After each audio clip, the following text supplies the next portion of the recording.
morning, coronavirus sexes. This is the Ticker Guy coming to hit you from a nice coronavirus-free place. Well, actually, only coronavirus-free in one respect, and that is with a governor who has a brain in his head.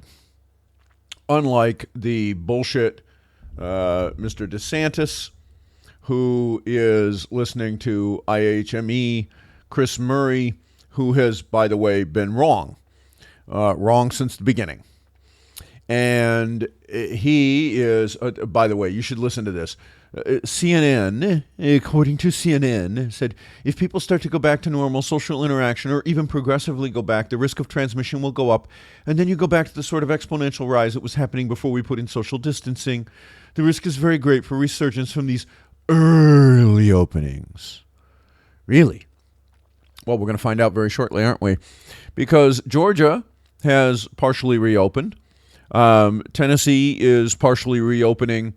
In fact, a majority reopening, at least guidelines, but not enforcement starting next week. And so are a few others. On the other hand, DeSantis hasn't made up his mind what he's going to do. And then we point out this story from Politico on the Floribama, which basically says, what if they reopen, nobody comes? Well, that could be a problem, eh? Do you think? You know, it's that, and that part, folks, is very unfunny. Okay. The IHME and the other shills and screamers that have been on this thing about how we are all going to die if we don't do immediately what they say need to be held accountable. But of course they won't be. Nobody has held IHME accountable or any of the people that are there for any of their blown predictions. Absolutely none. And every one of their predictions has been blown in exactly the same direction. Never mind all the other scaremongers. You know, it's rather interesting when you get down to it. We've got yet another serological survey. This one shows 15 times as many people infected as the official numbers. 15 times. So, of course, what nobody wants to talk about is that if you divide the death rate by 15, all of a sudden it's not so scary anymore. And if you then go down the list and say, well, how many of those people had serious comorbidities, serious conditions that probably would have killed them anyway, then it gets even more interesting, because when you go down that list, what you find is that the answer is basically all of them. Okay, I've looked at the data out of New York, and that data is stunning. Now, just to put this in perspective, the last daily update that we have from New York shows 7,893 deaths with underlying conditions, specific list of underlying conditions too. Okay, we've been over this one. Diabetes, heart disease, cancer, lung disease, immunodeficiency, hypertension, asthma, kidney disease, GI or liver disease, and obesity. Okay. 66 deaths where the person who died did not have any of those conditions. And by the way, this is, everybody says, well, if you're old, that is definitely a death sentence. Well, no, it's not. May I point out that of people 65 to 74, without one of those conditions, 4 people have died. And of people 75 and over, 1 person has died. Again, without those conditions. Now, it is certainly true that as you get older, the odds of you having one of those conditions goes up. Then again, stuffing your pie hole has this way of making those conditions come up, doesn't it? Yeah. But that's racist. No, it's not. But as Politico pointed out, and as I was touching on earlier, what do you do after you scare the living bejesus out of everybody? And then you say, oh, well, you can kind of go back now and go to the restaurant, go to the bar, have some fun with your friends, go to the beach. Okay. By the way, how exactly is it that you transmit coronavirus on a beach? And you think about this. Trump did make one clean point. He Anybody that thought that he wasn't joking when he was talking about people injecting Lysol, you have rocks in your head. Right? You really do. You're just flat out insane. But apparently there are people who thought he was being serious. I'm not quite sure why where your brains would have to be to go there. But apparently there are people who really thought he was. But let's take the stupid off the table for the moment. And just ask the more serious question. You go ahead and you open up the economy, and nobody comes because you're scared the living bejesus out of everybody. What are you going to end up doing here? What are you going to end up with? Well, what you're going to end up with is an economic depression, one that doesn't go away. Trump is talking about, the economy will come roaring back, and other people, it'll come. No, it won't. No, it won't. And by the way, does anybody think that might not have been the goal of this thing all along, and still is? What if this isn't really about a pandemic per se? What if it's not? What if the IHME is well aware that their models are crap? By the way, it's impossible for them not to be.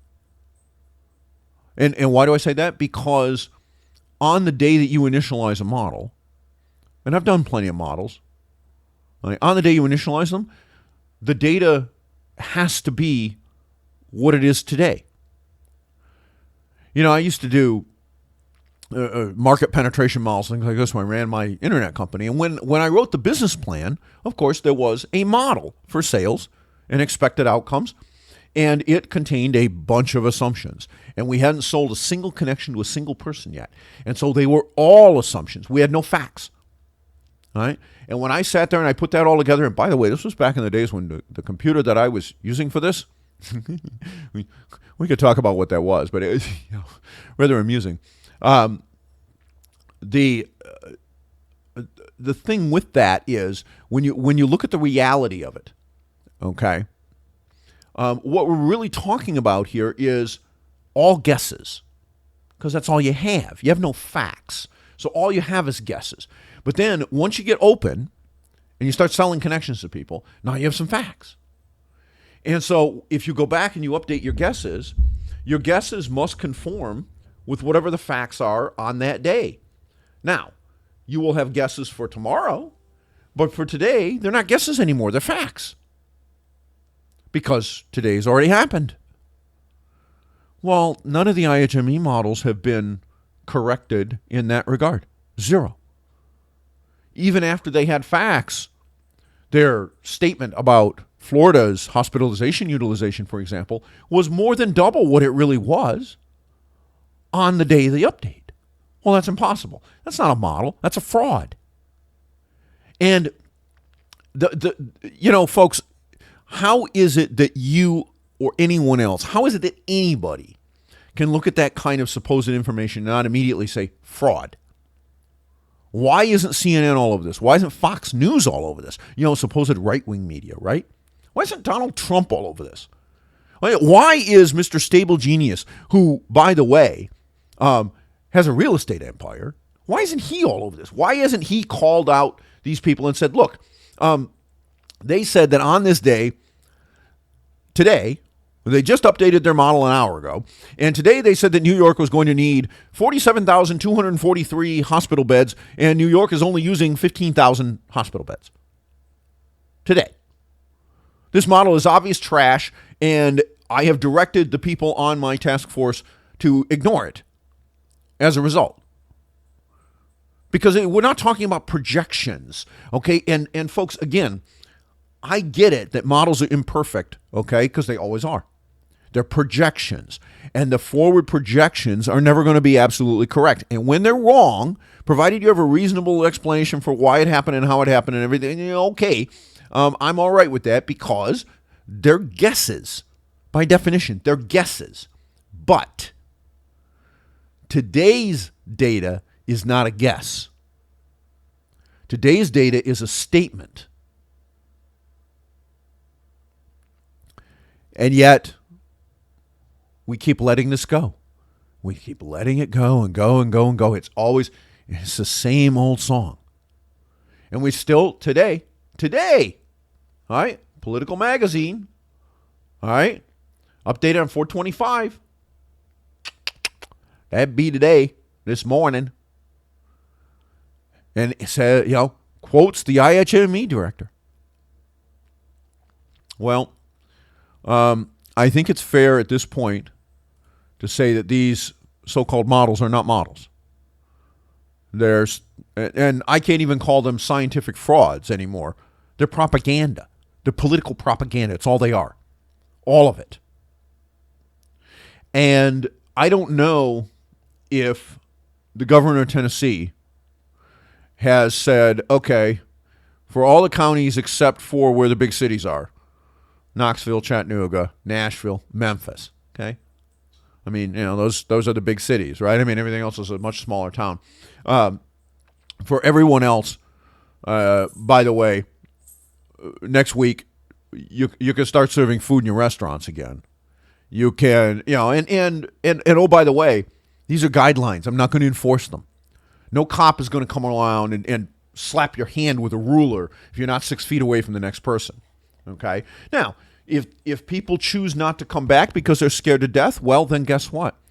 We go into an economic depression. The federal government continues to try to print money.